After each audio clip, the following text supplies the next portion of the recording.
Comment décrire un système thermodynamique? Un système thermodynamique, c'est par exemple ici l'eau qui est contenue dans la casserole, ça pourrait être l'eau plus la casserole, ça pourrait être la casserole en elle-même, ça peut être l'air qui est autour. Voilà, c'est d'une manière générale un ensemble d'entités microscopiques, donc des particules, qui peuvent être par exemple des atomes, qui peuvent être des ions, qui peuvent être des molécules, donc ça va dépendre du système qui est étudié, ça pourrait être aussi autre chose, des électrons, etc., etc. Donc on a un ensemble de particules qui sont, enfin d'entités qui sont très petites, microscopiques. Par contre, pour caractériser leur état, on va utiliser des grandeurs macroscopiques. La pression, qui s'exprime en Pascal, unité légale, la température, qui s'exprime en Kelvin, en K, et la masse volumique, qui s'exprime à leur unité légale, c'est masse par volume, donc kilogramme par mètre cube, kilogramme mètre moins 3. Évidemment, suivant les situations, on peut exprimer ça en grammes par millilitre, kilogrammes par litre, etc., etc. Mais l'unité légale, notamment si on a une formule à écrire, ce sera celle-ci, kilogrammes par mètre cube.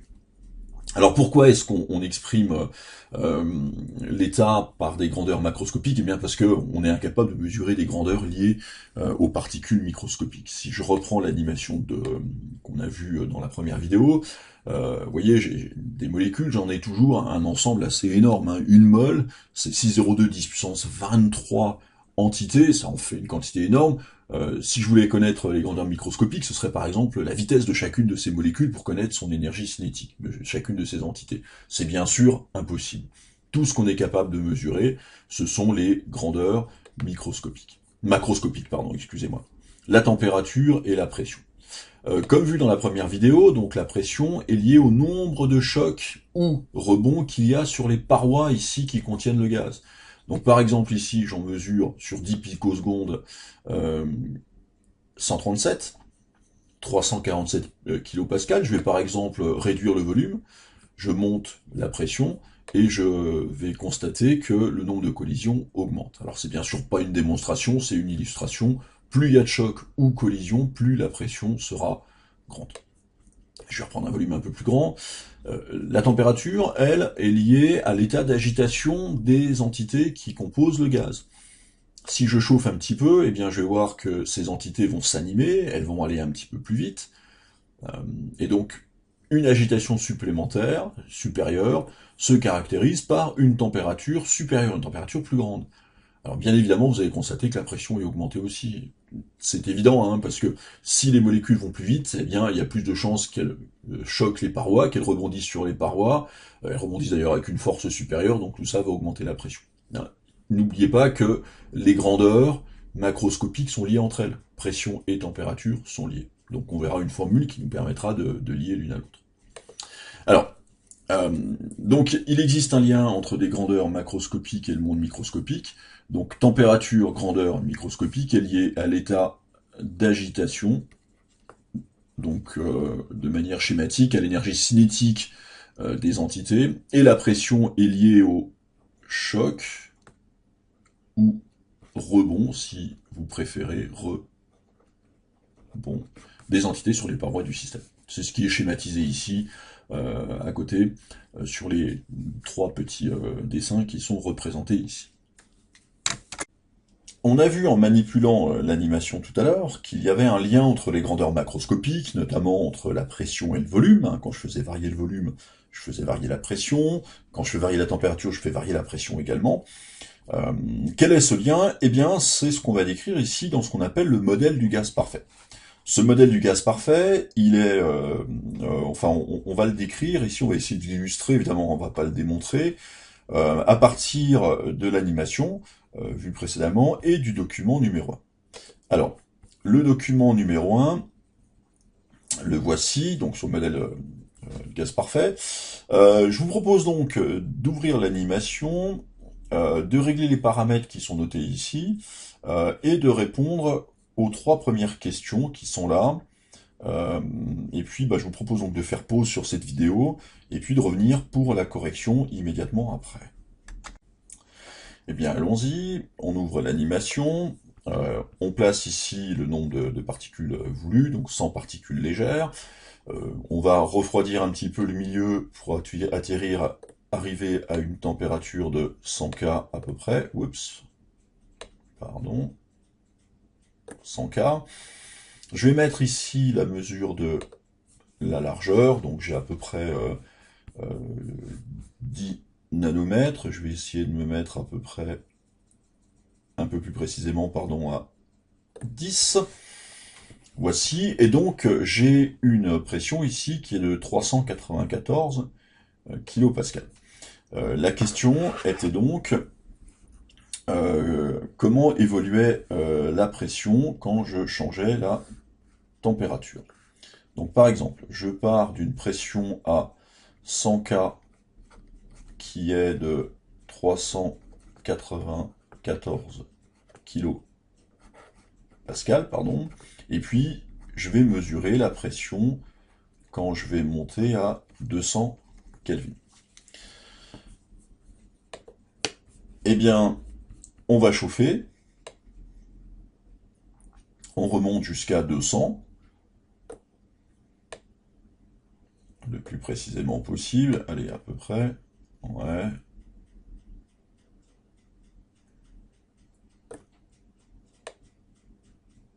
Ah, bon, allez, ce sera pas mal. J'arrive donc à 795 kPa ici, 795 kPa.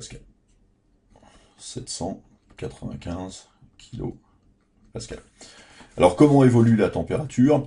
Eh bien, alors c'est peut-être pas complètement évident ici, mais si je fais le rapport de 795 sur 394, je vous laisse le soin d'effectuer le calcul, ça fait à peu près 2, ça fait 2,01, pour être tout à fait exact.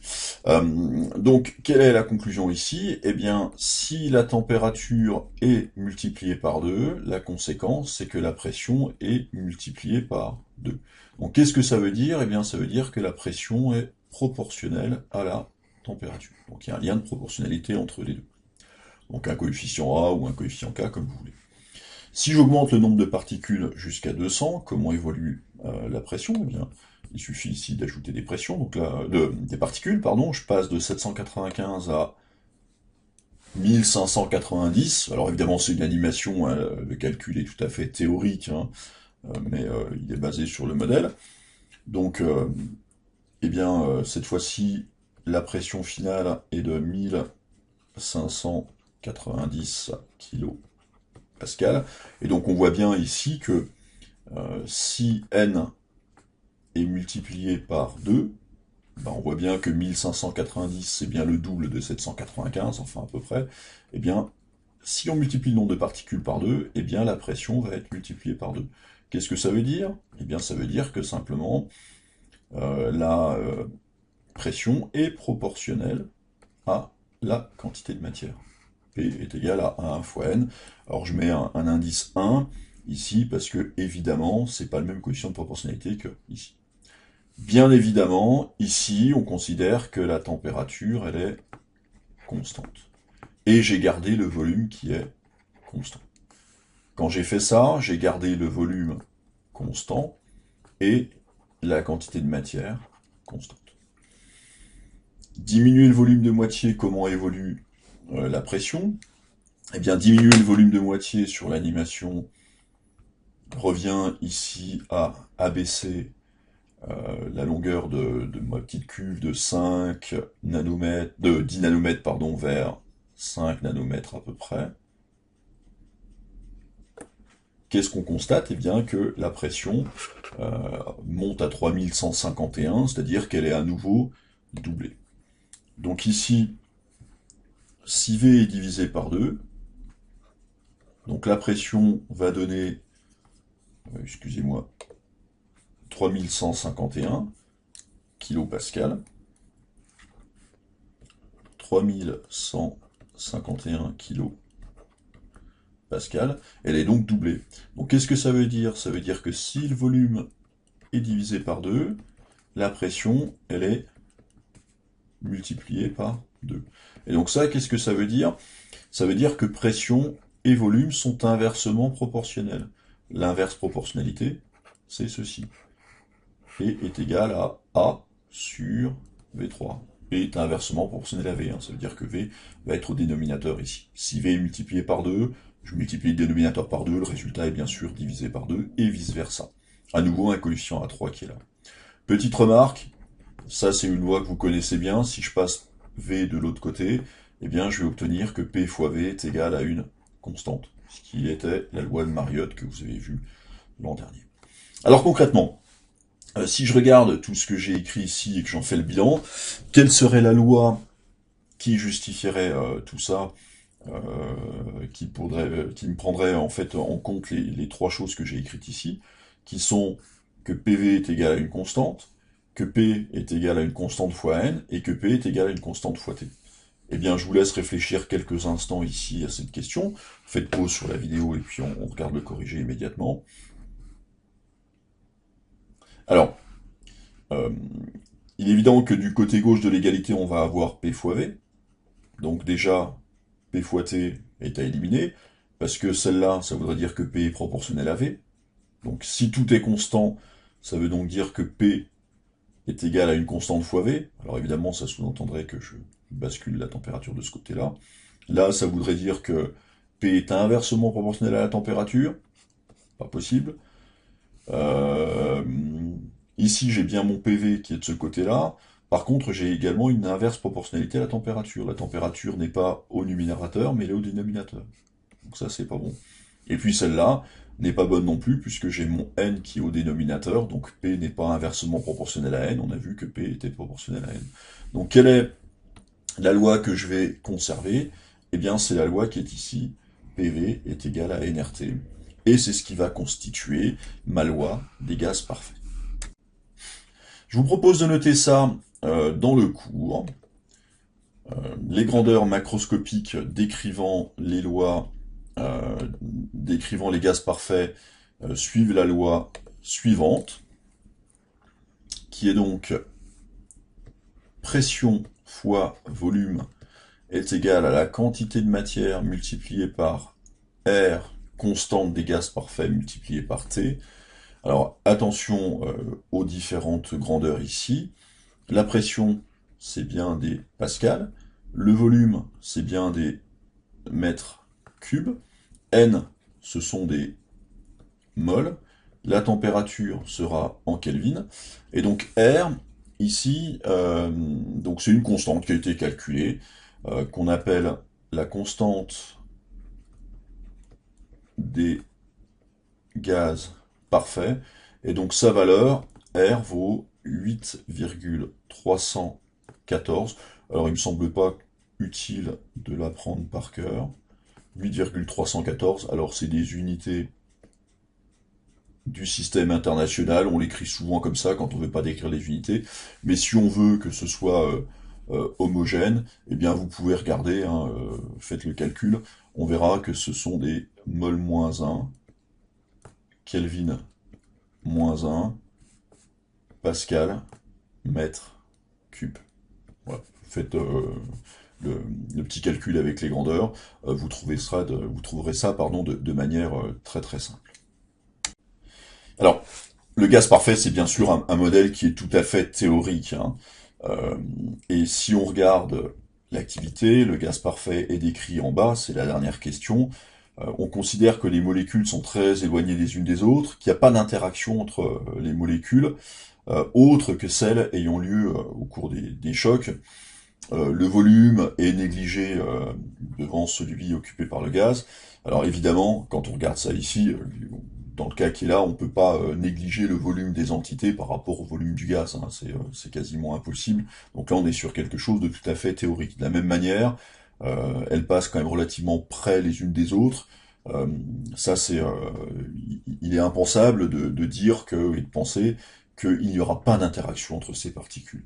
Donc le modèle du gaz parfait, il est bien sûr valable que quand on est sur des pressions qui sont très faibles, autrement dit quand il y a beaucoup d'espace entre les entités. Voilà, donc là, les entités, on peut considérer qu'elles n'ont aucune action entre elles, elles vont occuper tout l'espace, mais ça veut dire que c'est pour des pressions qui sont relativement faibles. Si on augmente la pression de manière démesurée, bah évidemment, le modèle du gaz parfait tombe à l'eau, il faudrait faire des choses qui soient beaucoup plus complexes que ça. D'accord? Donc ce qu'on vous demande de savoir ici simplement, c'est qu'est-ce que le modèle de gaz parfait. Donc là, pour répondre à la question, pardon, terminons. Observer document, si contre le gaz représenté l'animation est-il vraiment un gaz parfait? Eh bien non, hein. Non, car le volume V du gaz n'est pas beaucoup plus grand que celui des entités.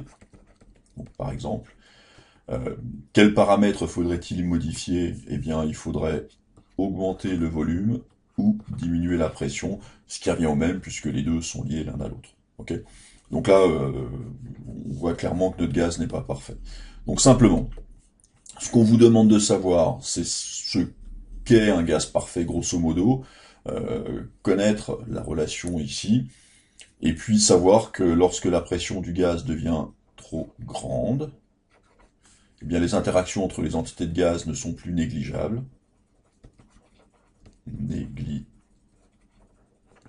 Et le modèle du gaz parfait, eh bien, il n'est tout simplement plus valable. Voilà. Concrètement, très souvent, ça se résumera à connaître la relation qui est là, et à savoir l'appliquer. Alors c'est pas une relation très compliquée, mais ce qui va être compliqué, c'est de se mettre dans les bonnes unités pour pouvoir l'appliquer correctement. Ça, on le verra sur quelques exercices, mais à nouveau, ça ne constitue pas le creux finalement de ce cours. C'est juste un outil parmi tant d'autres.